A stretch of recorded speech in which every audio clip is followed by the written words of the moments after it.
అయినప్పుడు అవుతుందని. మన ఇన్స్టాలో ఒక పోస్ట్ పెట్టారు, మన కర్మ అంటూ మళ్ళీ డిలీట్ చేశారు. ఏంటి, దేనిపైన ఎవరిపైన సార్ అది? నేనేం డిలీట్ చేయలేను, ఉంచారా? అలానే ఉంది. 1 hour తర్వాత 1 day తర్వాత పోతుంది అది. వన్ డే తర్వాత ఎందుకు సార్? అంటే అలా పెట్టడానికి కారణం ఏంటి? లేదు, అదేదో ఒక 400 ఎకరాలు తీస్తున్నారంటే ఇంకా మన కర్మ ఏం చేస్తాం అంటున్నా అంతే.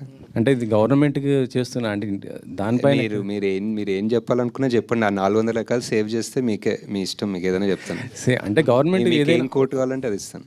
అంటే గవర్నమెంట్ ఏదైనా సరే ల్యాండ్స్ ఇలా సెలెక్ట్ చేస్తుందంటే ఏదో డెవలప్మెంట్ కోసమే కదా చేసేది.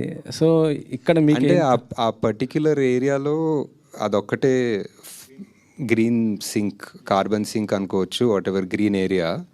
అక్కడ చాలా ఉన్నాయి ఐటీ పార్క్లు, మోర్ దెన్ ఎనఫ్ ఉన్నాయి. అండ్ నాకు తెలిసి సగం ఐటీ పార్క్ ఖాళీ కూడా ఉన్నాయి. So I feel if you really want to develop something, maybe Tier 2 cities అనుకోవచ్చు. ఐ డోంట్ నో, నాకు తెలియదు అండి. నేను ఇప్పుడు పబ్లిక్ దాని గురించి ఎగ్జాక్ట్ డీటెయిల్స్ ఎలా చేయాలో నాకు తెలీదు. బట్ ఐ జస్ట్ థింక్ ఒక 400 ఎకరాల చెట్లు కొట్టకపోతే మంచిది అనిపిస్తుంది. నాగేశ్వర్ గారు సరే